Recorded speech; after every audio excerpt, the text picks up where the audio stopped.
कारण आमच्या प्रभाग क्रमांक 1 आणि 4 मध्ये जे मुस्लिम बांधव आहेत ती आमची पारंपरिक काँग्रेस मतं आहेत आणि तिथून काँग्रेस आमची सुरुवात होते आणि तिथली मतं फोडण्यासाठी मोदींचा जो काँग्रेस मुक्त भारतचा नारा आहे तो दीपक केसरकर त्या भागात मोठ्या प्रमाणात राबवत आहे.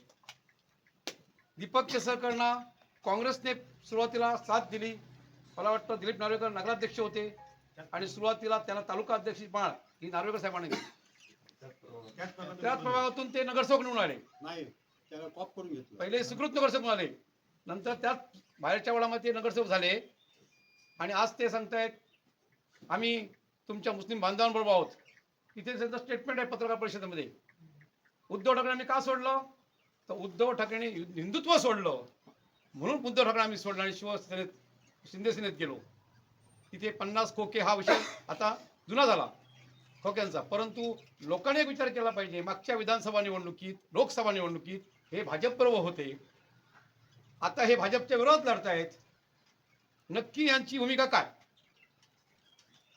दीपक केसरकर यांनी जे पॅनल उभं केलंय हे मागच्या वेळी विधानसभेला लोकसभेला युती त्यांच्यावर महायुती होती, भाजपचा प्रचार करत होते.